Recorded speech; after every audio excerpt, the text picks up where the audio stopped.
Hi everyone, my name is Eugene Oyarzun, and I've got a little something that I would like to share with whoever would like to listen.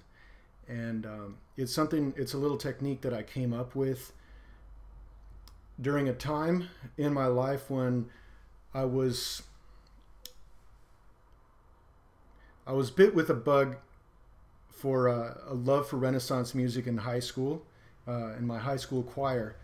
Um, but for a lot of my adult life, I have often felt lonely that I haven't found that many people to really share the same level of passion I have for the Renaissance harmonies.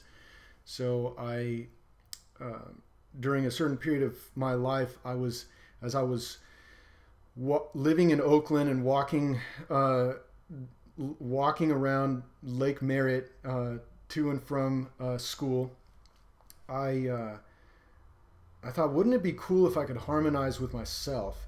And I thought, why wouldn't it be technically possible to hum and whistle at the same time? Because you're not really, you know, those two things don't really conflict with each other. They both, you can you can whistle taking advantage of the same air that's coming out as you're humming.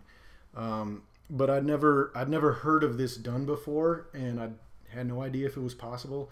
I just kept on messing around and experimenting on my walk, and until I finally got it, and I was obviously really happy. But it took a long time from getting the basic, being able to just do two sounds at once, like, or like some UFO sound. But probably a lot of people can do this like UFO sound. They just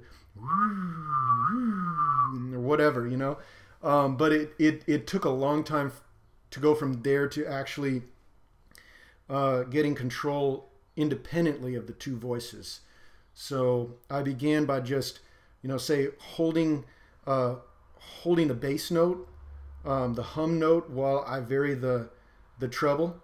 The Typically I will sing a bass line and hum the bass line, and I'll whistle the soprano line of a piece. So I started out by just humming, holding a consistent bass note, like and just varying the whistle.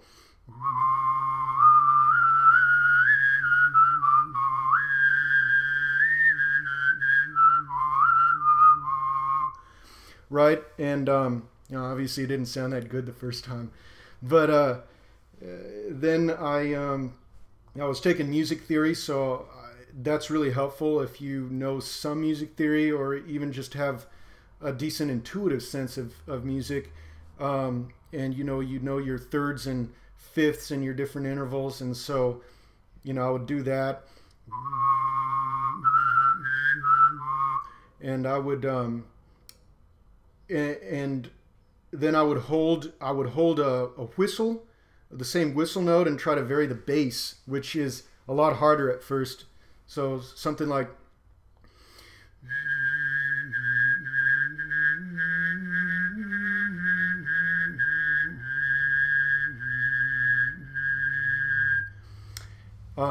because at first, basically, your instinct is gonna be to move the two voices in parallel.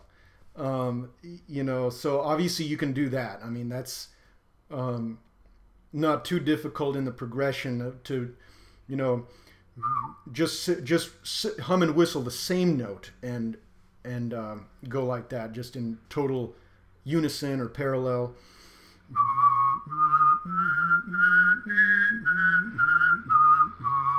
So if you can get something like that, where you're able to maintain over time a good pitch that doesn't go too out of whack, that's good progress.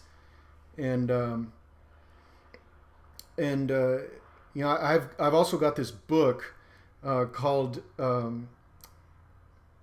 what is it called? It's called the original Latin name I remember as Gradus ad Parnassum, steps to Parnassus. You know, it's actually about counterpoint, writing Renaissance counterpoint, and so you do start off in the ways I've described, and you eventually get to where you vary both of the voices together, and so you can have some oblique motion which means one voice is staying constant and the other one's changing, and you can have some parallel movement. You could do if you do parallel motion in intervals other than a unison or an octave, it'll sound very medieval. Like, for instance, if you do fifths or fourths, you know.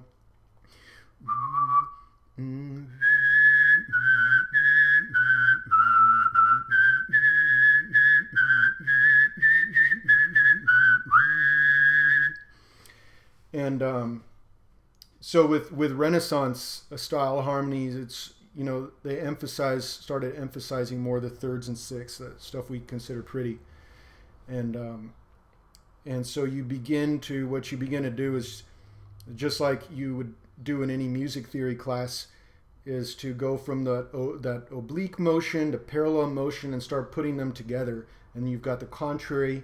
You can have that's the other one, is contrary, so you can have the voices go in opposite directions. So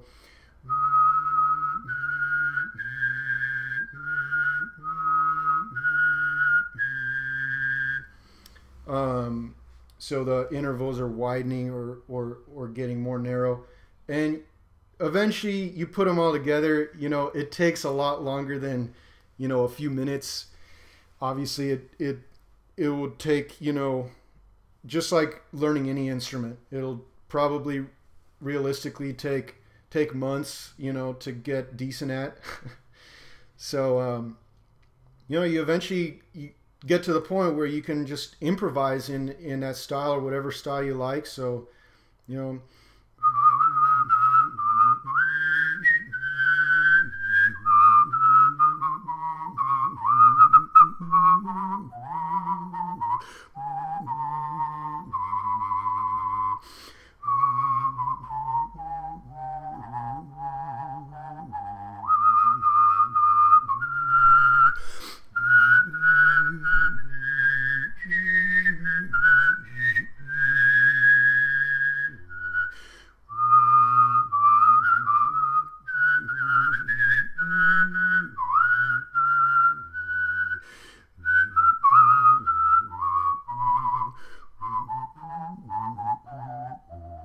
and you could just, you know, go on and on or whatever, but it does, to be honest, take a while to get there. It's just, you know, I just got there because it's just the harmonies that I love, and I just kept naturally wanting to do it a little bit each day, or a lot each day.